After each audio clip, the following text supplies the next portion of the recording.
A história que vamos contar é sobre um homem que literalmente definiu uma era.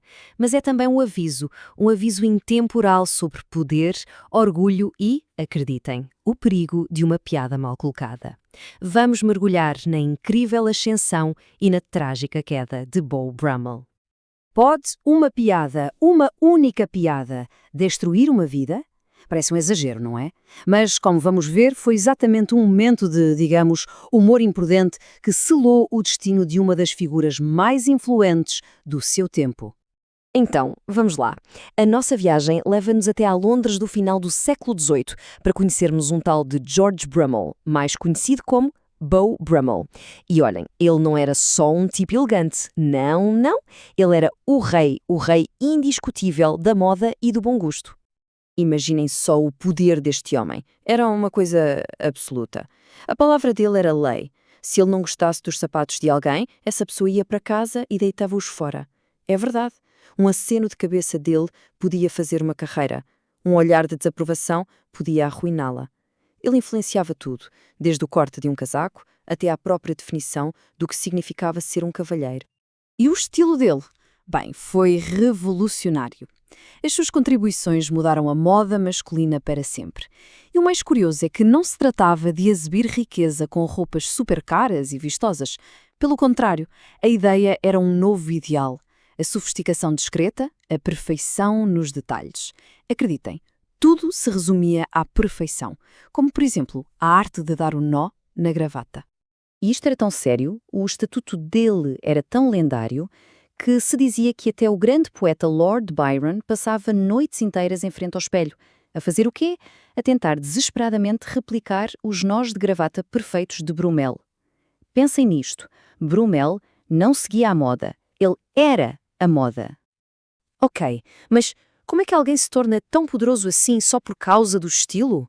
Bem, a resposta está na sua ligação mais importante. A amizade com ninguém menos que o príncipe de Gales, o futuro rei. É que o príncipe de Gales, que se considerava um jovem super estiloso, era um dos maiores fãs de Brummel. Para o príncipe, Brummel não era só um amigo, era quase um mentor de estilo. Ele ficava fascinado com a confiança, com o gosto impecável dele. E claro, isso abriu todas as portas, levando a influência de Brummel ao topo, mesmo da pirâmide social.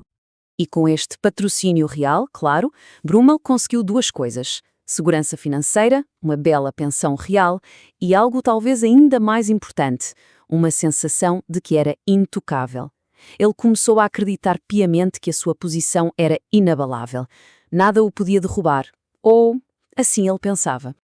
E é exatamente aqui, no auge do seu poder, que a nossa história dá uma volta de 180 graus.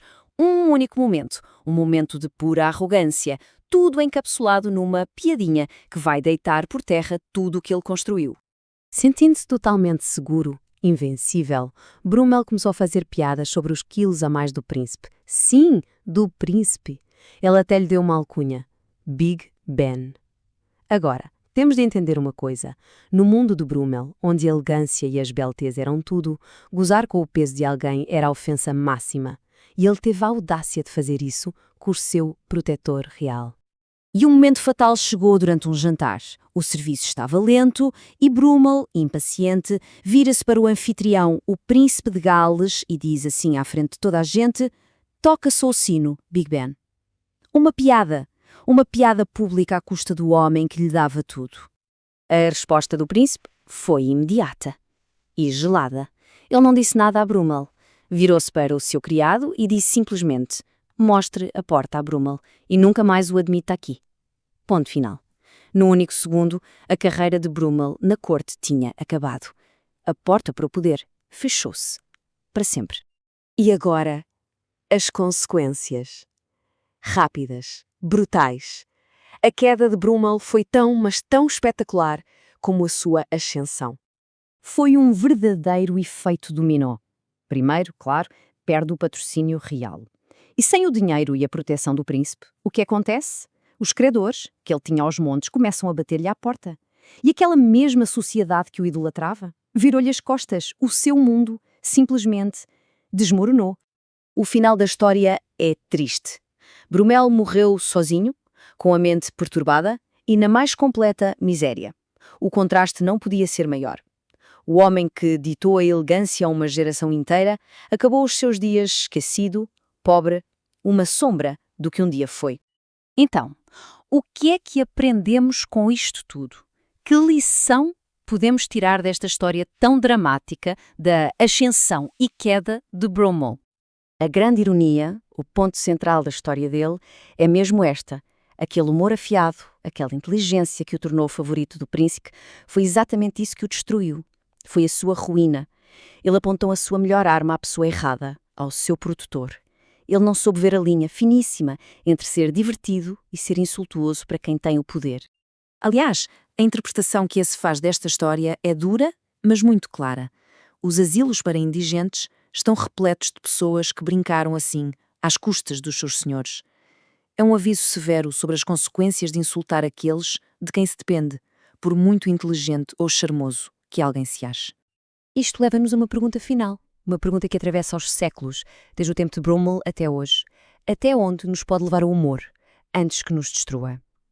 A história dele é, no fundo, uma lição sobre saber quando falar e, talvez o mais importante de tudo, saber quando ficar calado.